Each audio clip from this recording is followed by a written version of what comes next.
साबत। हम पिछले जैसा चर्चा पहले भी हुआ कि 10 दिन की सभा हुई, 10 दिन की प्रेयर मीटिंग, और मौसम भी ठंड थी, फिर भी काफ़ी लोग उपस्थित हुए। तो जब निकल पड़ते थे उसके बाद जब आने को होता था तो कोई खुशियाँ अलग से एक महसूस होता था। और यहाँ पहुँचने के बाद परमेश्वर वाकई हमें उस आशीषों से सबको आशीषित किया और हम बहुत सारी बातों को सीखने सके और मन माने उस खुशियों से जो परमेश्वर देता है, खुशियों से भरता गया। तो आइए मैं इसी बाबत से, इसी उस प्रशंसा और धन्यवाद और पाप क्षमा और समर्पण और ये हमारा इससे प्रार्थना सभा का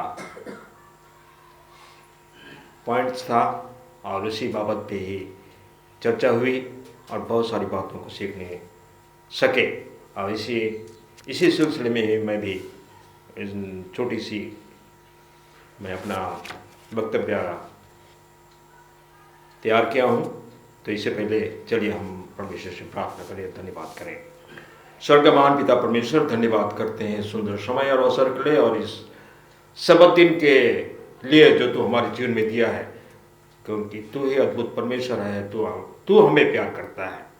हम चूक जाते हैं पर तू हमें छोड़ता नहीं और आशीष से भरपूर करता है और खुशियों से भरपूर करता है, तंदुरुस्त रखता है। पिता परमेश्वर, जब हम यहाँ उपस्थित हुए हैं तेरे वचन को सुनने सीखने के लिए, प्रभु जी, जब मैं बोलने के लिए आरंभ करता हूँ, प्रभु जी तू ही मुझे सामर्थ्य अगुवाई दे कि जो कुछ बोलूँ सब कुछ तेरे द्वारा हो और ऐसी बातें ना हो जो तुझे नापसंद हो, पर हर बातें हमारे जीवन के लिए और आत्मिक उन्नति के लिए आशीष का कारण हो और हम स्वर्ग राज के लिए अपने आप को तैयार करने सके और इस धरती में रहते हुए हम सदा तेरी महिमा और धन्यवाद करने सके। यीशु के नाम में आमीन।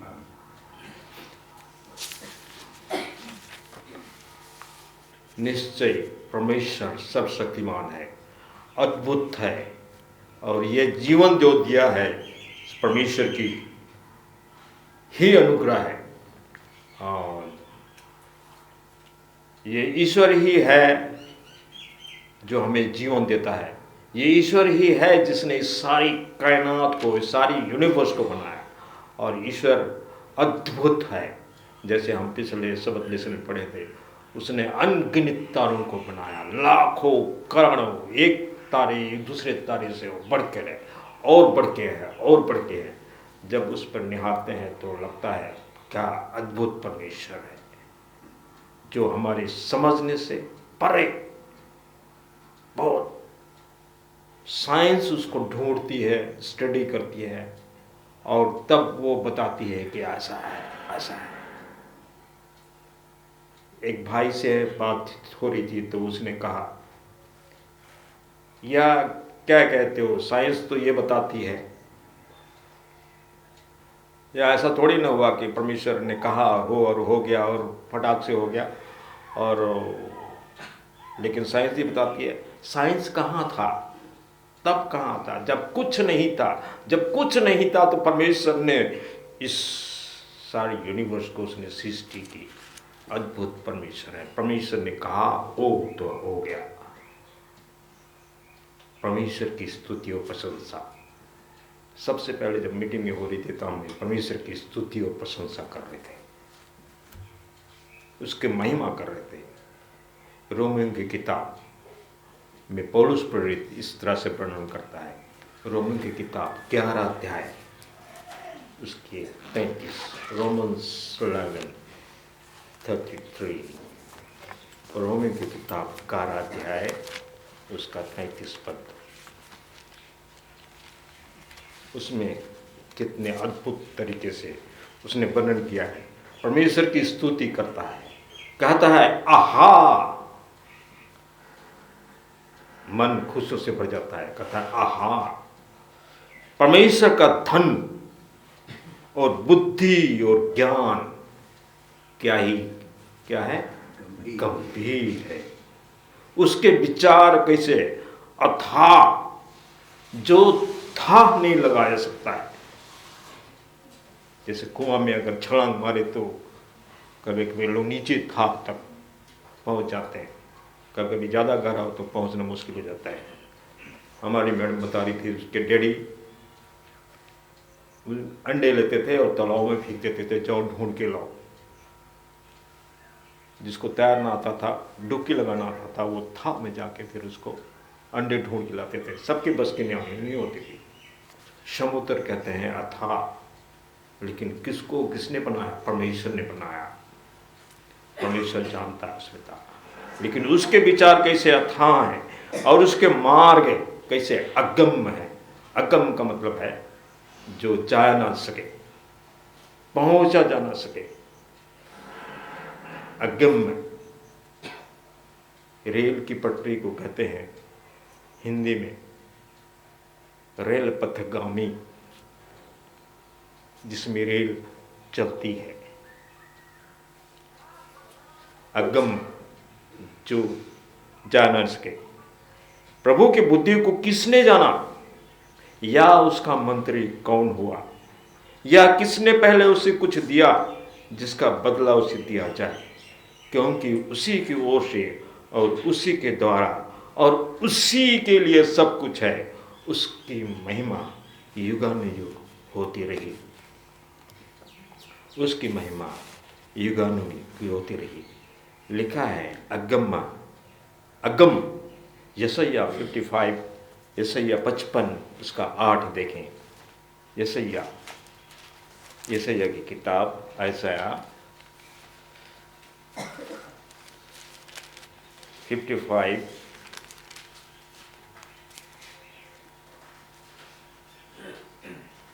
कहता है जो अगम्य है, हमने पढ़ा अगम्य है।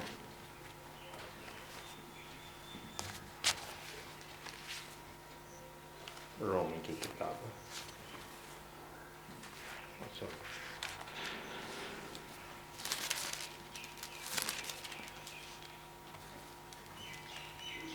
परमेश्वर का धन और बुद्धि और ज्ञान क्या ही गंभीर है, और उसके विचार कैसे अथाह और उसके मार्ग कैसे अगम्य है। यशायाह उसको किस तरह से वर्णन करता है? क्योंकि यहोवा कहता है कि मेरे विचार और तुम्हारे विचार एक समान नहीं हैं, और ना तुम्हारी गति और मेरी गति एक सी है। क्योंकि मेरी और तुम्हारी गति में और मेरे और तुम्हारे सोच विचार में आकाश और पृथ्वी का अंतर है। इसलिए रोमियों की पत्री में पौलुस कहता है परमेश्वर का धन बुद्धि और ज्ञान क्या है, गंभीर है। उसके विचार कैसे अथाह हैं और उसके मार्ग कैसे अगम्य हैं। उसका मंत्री, प्रभु की बुद्धि को किसने जाना? या उसका मंत्री कौन हुआ? उसका मंत्री कौन हुआ? आयजाया 40 12 और 13 में क्या कहता है? आयजाया 40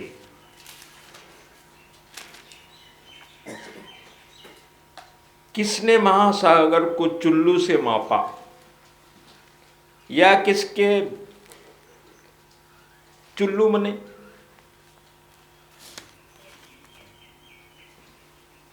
अंजरा, जिसको सादरी में या ये में अंजरा बोलते हैं। चुल्लू भर पानी में डूब जाओ, कहते हैं ना। किसने महासागरों को चुल्लू से मापा? समुद्र को कोई नाप सकता है? और किसके बित्ते से आकाश का नाप हुआ?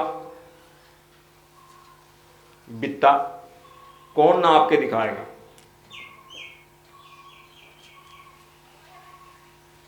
अद्भुत है। और पहाड़ों को तराजू में और पहाड़ियों को कांटे में तौला। किसने यहोवा की आत्मा को मार्ग बताया है या उसका मंत्री होकर उसको ज्ञान सिखाया? उसने किससे सम्मति ली और किसने उसे समझाकर न्याय का पंथ बता दिया और ज्ञान सिखाकर बुद्धि का मार्ग जता दिया?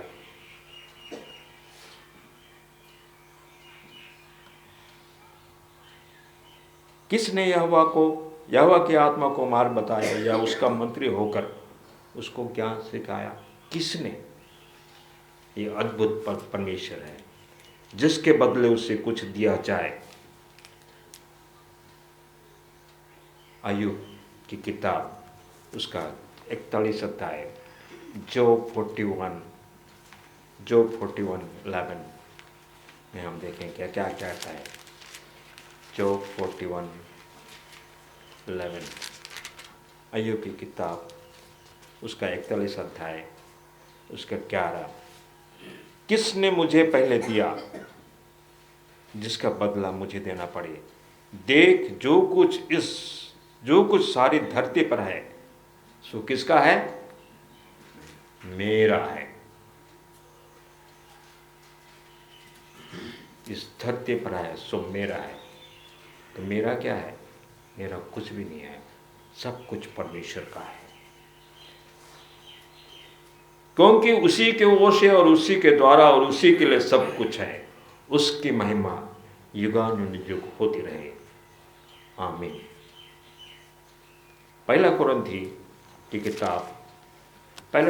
किताब उसका 8 अध्याय उसका 6 पढ़ेंगे। पहला कुरिन्थी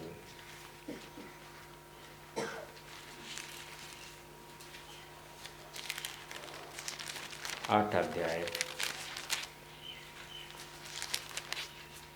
उसका 6। तो भी हमारे लिए तो एक ही परमेश्वर है, अर्थात पिता, जिसकी ओर से सब वस्तुएं हैं और हम उसी के लिए हैं। और हम किसके लिए हैं? हम उसी के लिए हैं। और एक ही प्रभु है, अर्थात यीशु मसीह, जिसके द्वारा सब वस्तुएं हुई और हम भी उसी के द्वारा हैं। हम उसी के लिए हैं और एक ही प्रभु है, अर्थात यीशु मसीह, जिसके द्वारा सब वस्तुएं हुई और हम भी उसी के द्वारा हैं। सृष्टि में परमेश्वर ने सारी सृष्टि की और परमेश्वर ने ही 4th कमांडमेंट में सबत दिन को रखा। वो यीशु मसीह ही था जिसने सृष्टि की। यहां कहता है अर्थात यीशु मसीह जिसके द्वारा सब वस्तु हुई, उसी यीशु मसीह ने सारी सृष्टि की रचना की। उसी यीशु मसीह ने सबत दिन को बनाया और उसने उसको आशीष दी, पवित्र ठहराया। उस दिन आराम किया, आशीष दी और पवित्र ठहराया। और हमें उचित है कि हम उस दिन की उपासना करें। और लोग उस दिन को तो परमेश्वर ने बनाया था, पिता ने बनाया था, पुत्र ने नहीं बनाया था। पुत्र ने एतवार को जी उठा, संडे को जी उठा, इसलिए उसकी उपासना करते हैं। किसके जरिए? किसने बताया उनको कि उस दिन उपासना करो? किसने सिखाया? ये मनुष्य का सिखाया हुआ। लेकिन यहाँ सारी सृष्टि का बनाना है परमेश्वर कौन है?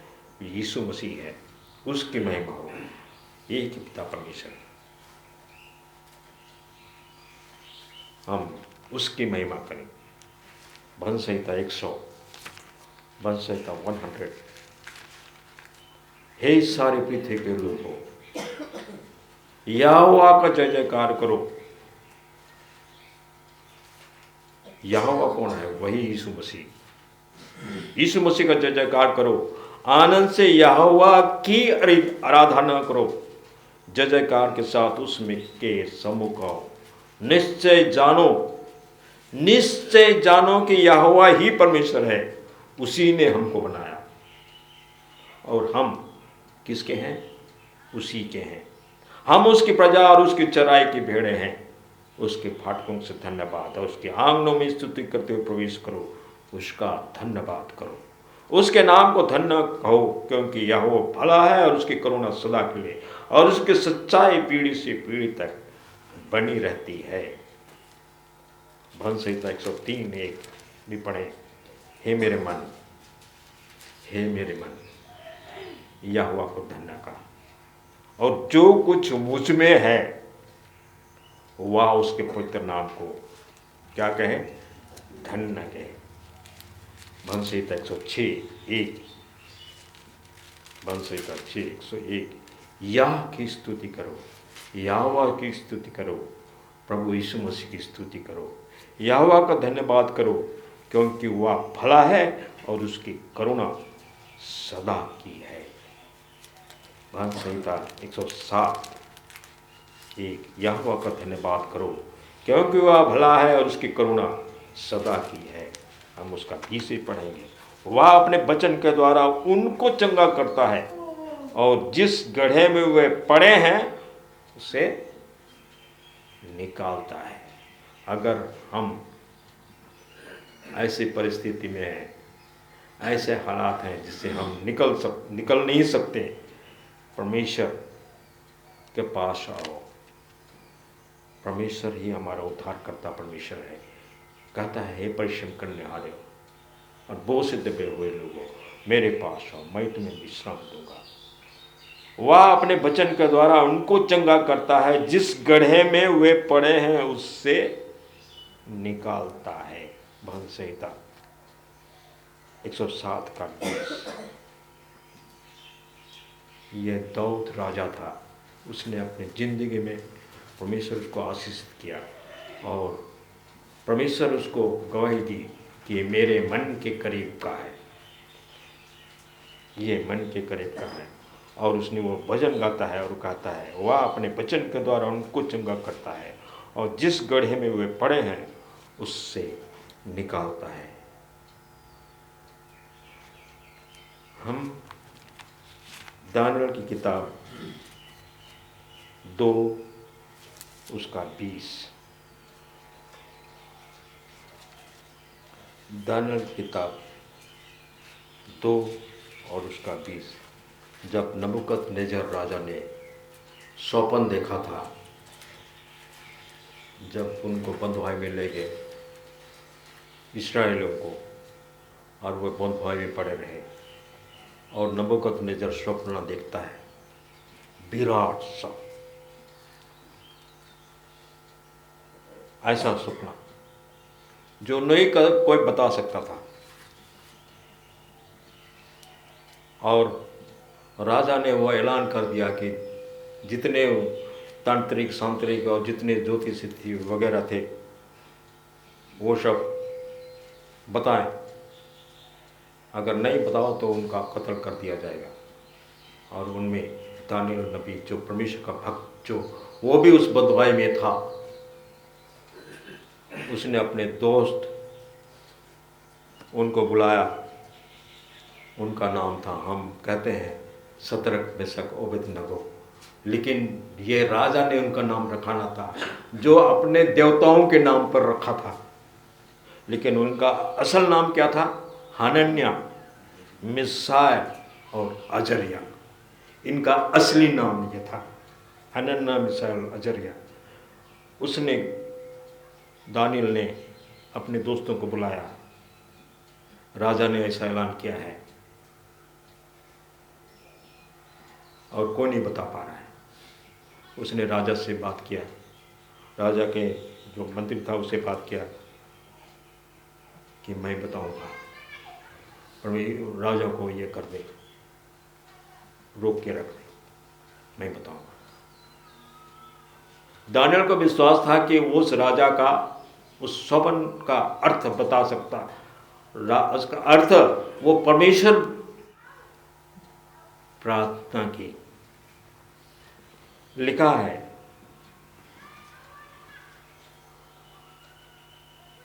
और राजा के हकीम आर्योक से पूछने लगा, यह आज्ञा राजा को के ओर से ऐसी उतावली के साथ क्यों निकली? तब आर्योक ने दानियल को उसका भेद बता दिया। तब दानियल ने भीतर जाकर राजा से विनती की और उसके लिए कोई समय ठहराया जाए ताकि वह महाराज को स्वप्न का फल बता सके। तब दानियल ने अपने घर जाकर अपने संगी हनन्याह, मिसाएल और अजर्या को यह हाल बताकर कहा, इस भेद के विषय में स्वर्ग के परमेश्वर की दया के लिए यह कहकर प्रार्थना करो कि बेबीलोन के और सब पंडितों के संग दानियल और उसके संगी भी नष्ट ना किए जाएं। तब वह भेद दानियल को रात के समय दर्शन के द्वारा प्रकट किया गया। तब दानियल ने स्वर्ग के परमेश्वर का यह कहकर धन्यवाद किया। परमेश्वर उस राज में जितने भी ज्योतिषी, पढ़े लिखे, ज्ञानी, सब फेल, और वो परमेश्वर का भक्त दानियल को परमेश्वर, उन्होंने प्रार्थना की और उनको वो सारा राज बताया। और दानियल स्वर्ग के परमेश्वर का यह कहकर धन्यवाद किया, परमेश्वर का नाम युगानुयुग धन्य है, क्योंकि बुद्धि और पराक्रम उसी के हैं। बुद्धि और पराक्रम उसके हैं, उसके काम अद्भुत है। समयों और ऋतुओं को वही बदलता है। समय और ऋतुओं को वही बदलता है। राजाओं का अस्त और उदय भी वही करता है। बुद्धिमानों को बुद्धि और समझ वालों को समझ भी कौन देता है? वही देता है। वही गूढ़ और गुप्त बातों को प्रकट करता है। वह जानता है कि अंधेरे में क्या है और उसके संग सदा प्रकाश बना रहता है।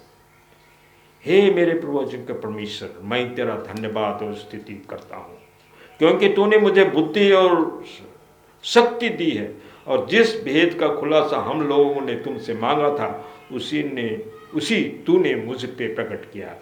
तूने हमको राजा की बात बताई है। कौन बताया? दानियल अपनी बुद्धि और पराक्रम से था?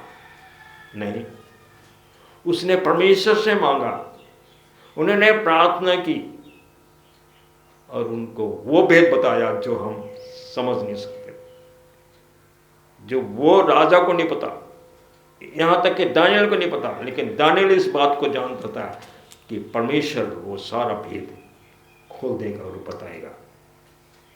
और हम जानते हैं उसने इस अंतिम समय की उन बातों को उस सपने के जरिए से सारा भेद खोल दिया। अगर हम इसको आगे पढ़ेंगे तो ये सारी बातें, ये जो अंत समय में जो समय गुजर रहा है और ये जो समय जो इंतजार है, जो हम परमेश्वर के आने के बाद हम जो रहे हैं और इसमें क्या क्या घटना होने वाली है, ये सारी बातें प्रकाशित होती है। परमेश्वर का नाम धन्य हो। दानियल 2:47 47 फिर राजा ने दानियल से कहा, सच तो यह है। जब राजा के सामने उसने सारी भेद बता दी, वो सपना भी बताया, सपना का अर्थ भी बता दिया, तब वो राजा कहता है, जो यहोवा का नहीं मानने वाला था, देवी देवताओं का मानने वाला था है, उसने दानियल से कहा, सच तो यह है कि तुम लोगों का परमेश्वर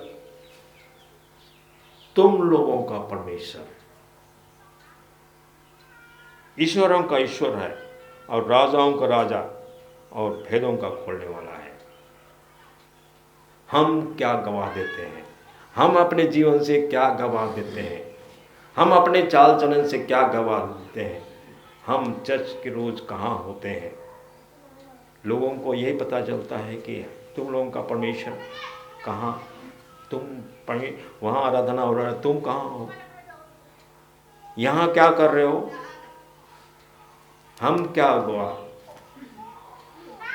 हमारे काम से, हमारे चाल से, हमारे बातों से दूसरे लोगों को जानेंगे। वो जैसे यहाँ पे दिया है, तुम लोगों का परमेश्वर सब ईश्वरों का ईश्वर है, राजाओं का राजा है, भेदों का खोलने वाला है।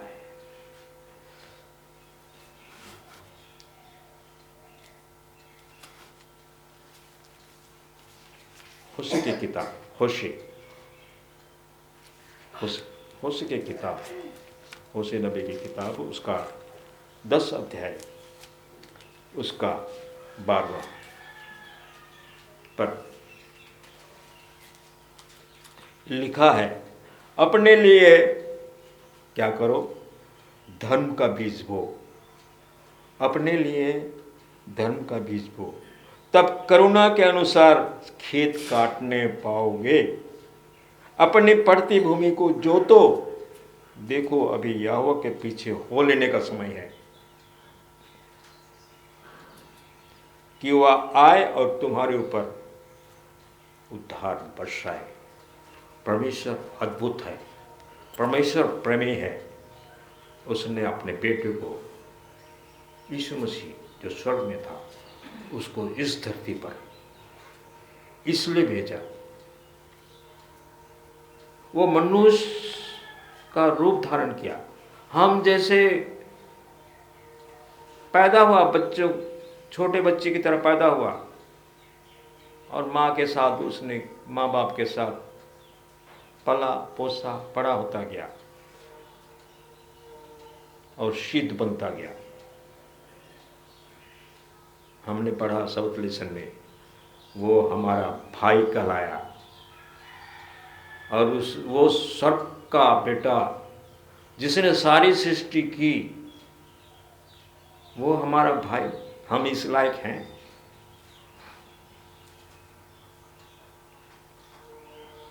वो हमने पढ़ा, हमने सुना, हमने सीखा कि वो शर्म लज्जित नहीं हुआ। वो हमारा भाई, वो हमारा परमेश्वर उद्धार करता।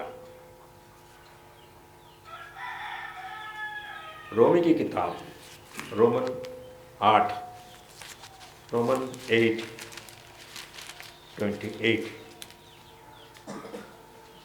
लिखा है, हम जानते हैं कि जो लोग परमेश्वर से प्रेम रखते हैं उनके लिए सब बातें मिलकर भलाई ही को उत्पन्न करती है, अर्थात उन्हीं के लिए जो उसकी इच्छा के अनुसार बुलाए हुए हैं। जो लोग परमेश्वर से प्रेम रखते हैं, हम क्या परमेश्वर से प्रेम रखते हैं? अगर हम परमेश्वर से प्रेम रखते हैं, हमारी हालत जैसे भी हो, हम जिस किसी भी परेशानी में हैं, हर बातें हमें दिखता ऐसा है कि हम आगे क्या होगा, क्या नुकसान होगा, हमारी कमाई का क्या होगा, लेकिन परमेश्वर का प्लान अद्भुत है। हमारी गति और उसकी गति में बहुत अंतर है। उसका प्रेम, उसके विचार वो अथाह है, अगम्य है। उसके लिए सब बातें मिलकर भलाई ही को उत्पन्न करती है, अर्थात उन्हीं के लिए जो उसकी इच्छा के अनुसार बुलाए हुए, उसकी इच्छा के अनुसार, परमेश्वर की मर्जी के अनुसार हम कोशिश करना चाहिए कि हम परमेश्वर की इच्छा और मर्जी के अनुसार हम चलें। रोमन की किताब 12 उसका 2 इसलिए कहता है, इस संसार के सदृश, इस संसार की तरह ना बनो, परंतु तुम्हारे मन के, मतलब बुद्धि के नए हो जाने से, दिमाग के नए हो जाने से, परमेश्वर के जानने के द्वारा हमारी समझ जो है परमेश्वर की तरफ हो जाती है। परमेश्वर का भाई बनना ही बुद्धि है।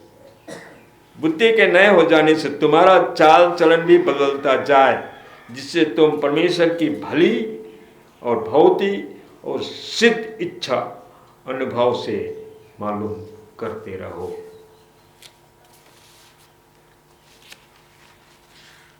सिद्ध इच्छा मालूम करते रहो। पहला कुरिन्थी 10 उसका 13, पहला कुरिन्थी 10 उसका 13, आप में से हो सकता है ये कंठस्थ याद हो। लिखा है कि तुम किसी ऐसी परीक्षा में नहीं पड़े जो मनुष्य के सहने से बाहर है। परमेश्वर सच्चा है और वह तुम्हारे सामर्थ से बाहर परीक्षा में ना पड़ने देगा, परंतु परीक्षा के साथ निकास भी करेगा कि तुम क्या करो, सह सको।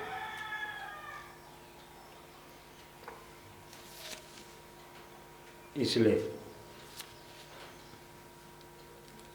आनंद मनाए, खुश रहे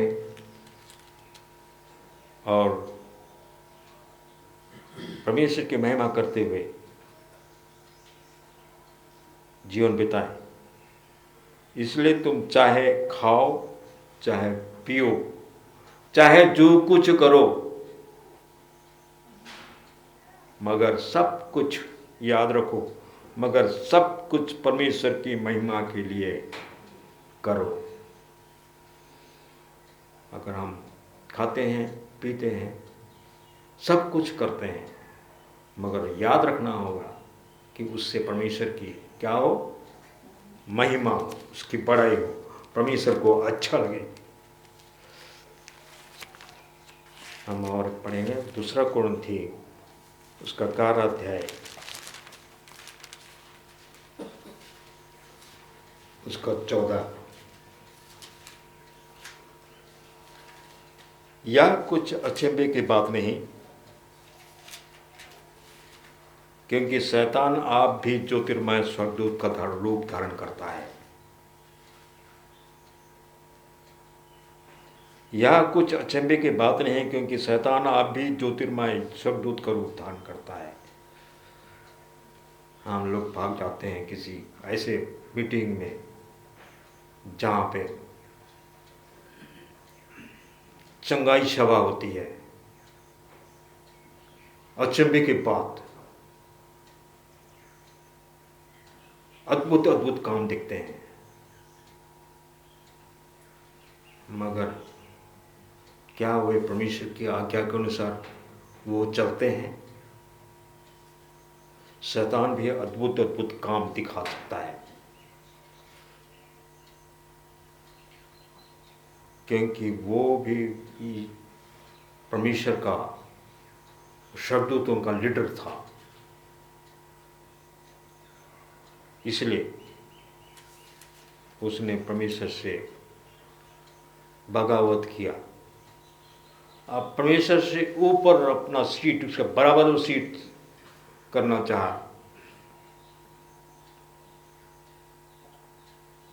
परमेश्वर से लड़ाई की और वो नीचे गिरा दिया गया। वो ज्योतिर्मय स्वर्गदूत का रूप धारण करता है शैतान। इसलिए हमें सावधान होना चाहिए। 2 कुरिन्थी 12 उसका 9। मगर परमेश्वर कहता है, पर उसने मुझसे कहा, मेरा अनुग्रह तेरे लिए बहुत है, क्योंकि मेरी सामर्थ निर्बलता में सिद्ध होती है। मेरी सामर्थ क्या में सिद्ध होती है?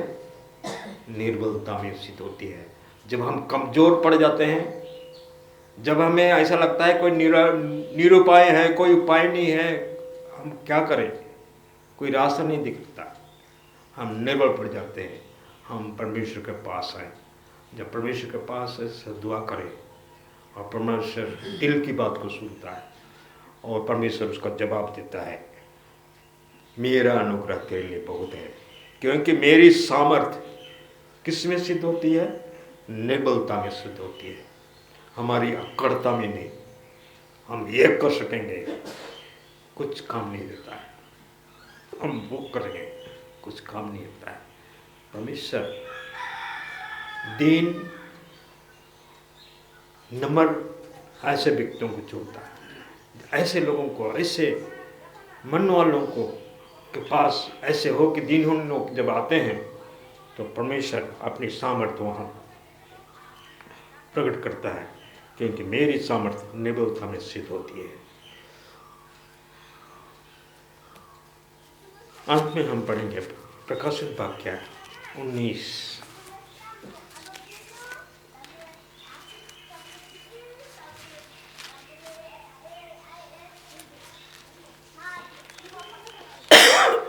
उसका 7।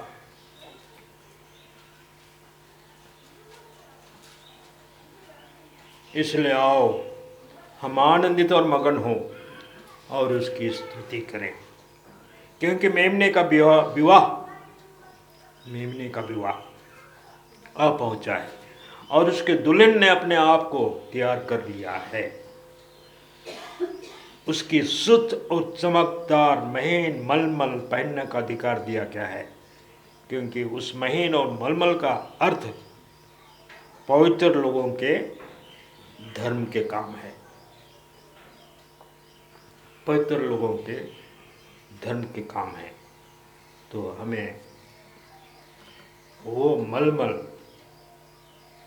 महीन और मलमल कपड़े पहनाया जाएगा और वो पवित्र लोगों के धर्म के काम होंगे। हम पापी हैं। परमेश्वर ने, यीशु मसीह ने हमारे लिए क्रूस पर बलिदान हो गया कि हम उसके विश्वास करने के जरिए से, उसके खून के जरिए से हमारे पाप धुल जाते हैं, पवित्र हो जाते हैं। और जब हम इस धरती से विदा हो जाएंगे, हाँ, ये शरीर मिट्टी की मिट्टी रह जाएगी। और जब यीशु मसीह जब आएगा, हम पलक मरते ही बदल जाएंगे, कब्रों से जी उठेंगे और हम जो जीते धरती पर पाए जाएंगे, वो पलक मरते ही चेंज हो जाएंगे और उन्हें मलमल का वस्त्र पहनाया जाएगा। वो क्या? पवित्रता का। हम सब पापी हैं, हम गुनाहगार हैं, लेकिन परमेश्वर जो हमारा वकालत कर रहा है, यीशु मसीह जो हमारा वकालत कर रहा है, हमारे उन कर्मों को जो जीवन की पुस्तक में लिखी हुई है, उस यादगारी की पुस्तक में लिखी हुई है, उसके अनुसार सारा न्याय होगा। और हमारा एडवोकेट जो स्वर्ग में है, जो हमारे लिए वकालत कर रहा है, हम उस अधिकार को, उसके द्वारा हम उस अधिकार को पाएंगे। और हम सब मिलके आनंदित और मगन हो कहता है कि उसकी स्तुति करो, क्योंकि मेमने का विवाह पहुंचा है, उसकी दुल्हन अपने आप को तैयार कर लिया है। हम ऐसे चर्च के, ऐसे कलीसिया के मेंबर हैं जो शेष चर्च बख्या कलीसिया कहलाती है, और ऐसी कोई भी कलीसिया नहीं है जो परमेश्वर की उन आज्ञाओं को पूरी तरह से फॉलो करती है। तो परमेश्वर का धन्यवाद होना चाहिए कि परमेश्वर अद्भुत है और महान है, जो अपने आशीषों से हमें संभालता है। हम उसके नज़दीक रहें, उसे दुआ करें। हम और हमारे मन में जब वो खुशियाँ और आनंद भर जाता है, तो हम कहते हैं, आहा, परमेश्वर का धन और बुद्धि और ज्ञान क्या ही गंभीर है, उसके विचार कैसे अथाह हैं, उसके मार्ग कैसे अगम है। प्रभु की बुद्धि को किसने जाना, या उसका मंत्री कौन हुआ? किसने पहले उससे कुछ दिया जिसका बदला उसे दिया जाए, क्योंकि उसी की ओर से है और उसी के द्वारा और उसी के लिए सब कुछ है। उसकी महिमा जुगन होती रहे। आमीन। परमेश्वर के वचन पर आशीष दे। आमीन।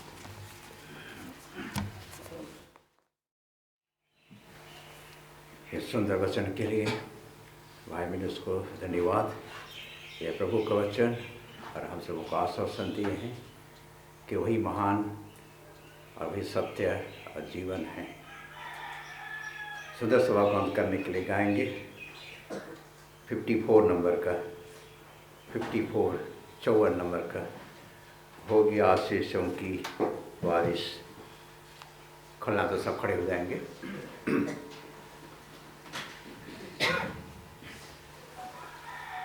होगे आशीषों के बारिश, प्रेम के प्रतिज्ञा को मान, होगे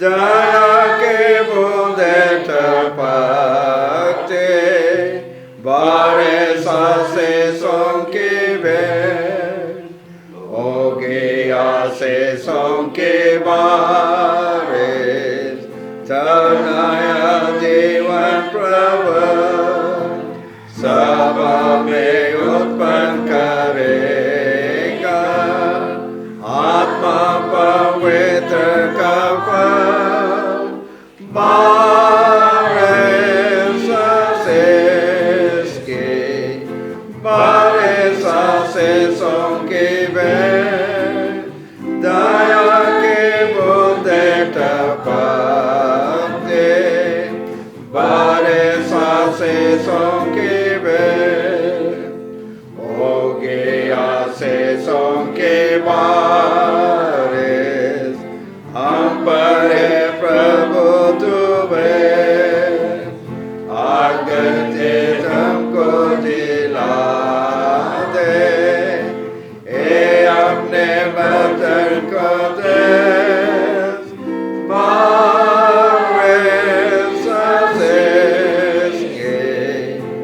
बारिश से सोंके भेंट दया के बूंदे टपकते बारिश से सोंके भेंट हो गया से सोंके बारिश आसे आराम करो आज अपने पापों को मानो यीशु के बेटे करो